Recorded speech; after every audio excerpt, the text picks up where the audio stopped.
चलिए आज एक ऐसी भावना के बारे में बात करते हैं जिसे हम सब ने कभी ना कभी महसूस तो जरूर किया है, पर शायद उस पर खुलकर बात नहीं करते।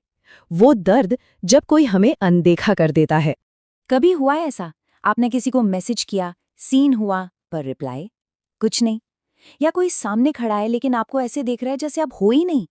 वो जो एक पल होता है ना, एक चुभन सी होती है ना, एक अजीब सा गहरा दर्द। और पता है, ये दर्द सिर्फ एक मामूली एहसास नहीं है, ये कुछ और ही है। ऐसा लगता है जैसे किसी ने हमारे होने पर ही सवाल उठा दिया हो, हमारे पूरे वजूद को ही नकार दिया हो। ये बहुत बहुत गहरा महसूस होता है। तो चलिए इस अनकहे दर्द को थोड़ा और गहराई से समझते हैं। देखते हैं कि ये जो भावना है, जिसे हम अक्सर छोटा मोटा मानकर टाल देते हैं, वो असल में है क्या। साइकोलॉजी की भाषा में इसे सोशल रिजेक्शन कहते हैं। और सबसे हैरान करने वाली बात पता है क्या है? जब हमें कोई इग्नोर करता है ना, तो हमारा दिमाग ठीक वैसी प्रतिक्रिया देता है जैसी किसी शारीरिक चोट, मतलब फिजिकल इंजुरी पर देता है। इसका सीधा मतलब ये है कि ये सिर्फ मन में नहीं है, ये एक असली दर्द है। पर सवाल ये उठता है कि ऐसा होता क्यों है? मतलब किसी का बस नजरअंदाज कर देना इतना ज्यादा दर्द क्यों देता है? इसके पीछे की साइंस और साइकोलॉजी क्या है? ये बात कमाल की है कि हमारे दिमाग के लिए इमोशनल पेन और फिजिकल पेन में कोई ज्यादा फर्क है ही नहीं। मतलब चाहे हाथ की हड्डी टूटे या किसी के नजरअंदाज करने से दिल टूटे, दिमाग के एक ही हिस्से में हलचल होती है।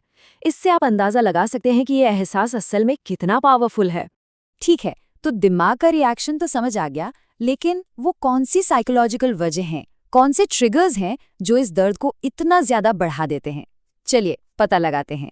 तो देखिए, इसके पीछे 3 बड़े साइकोलॉजिकल ट्रिगर्स हैं। सबसे पहला है अस्वीकृति का एक बहुत पुराना आदिम डर। हम सब सामाजिक प्राणी हैं, है ना? तो जब हमें कोई इग्नोर करता है तो मन में सबसे पहले यही आता है, शायद मुझ में ही कुछ गलत है।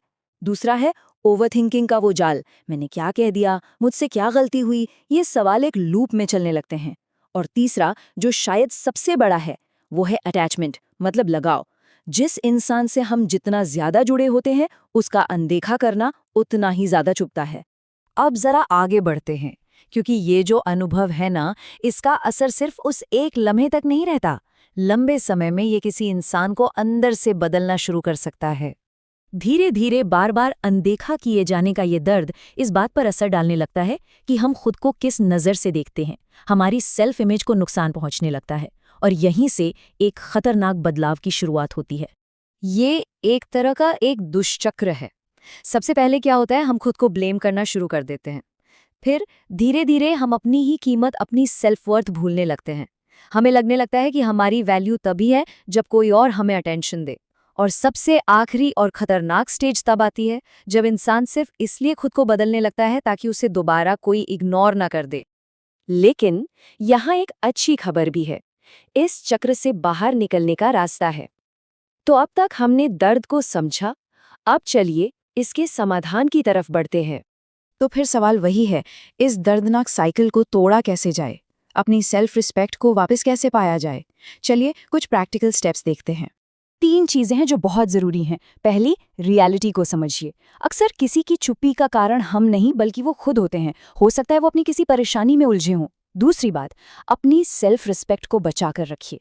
अपनी कीमती एनर्जी उस इंसान पर मत लगाइए जो आपकी कदरें ही नहीं करता। और तीसरी और सबसे जरूरी बात, अटेंशन और प्यार को अलग अलग देखिए। किसी का रिप्लाई आपकी कीमत तय नहीं करता है। तो इस पूरी बात का सार क्या है? यही कि किसी का हमें अनदेखा करना हमारी वैल्यू कम नहीं करता। ये बस इतना दिखाता है कि वो इंसान हमारी कीमत देख ही नहीं पाया, बस। तो बस अगली बार जब ऐसा कुछ हो तो रुककर खुद से ये मत पूछिएगा कि मुझ में क्या गलती है, बल्कि ये पूछिएगा कि क्या ये इंसान मेरे लिए सही है। बस ये एक सवाल देखने का पूरा नजरिया बदल सकता है।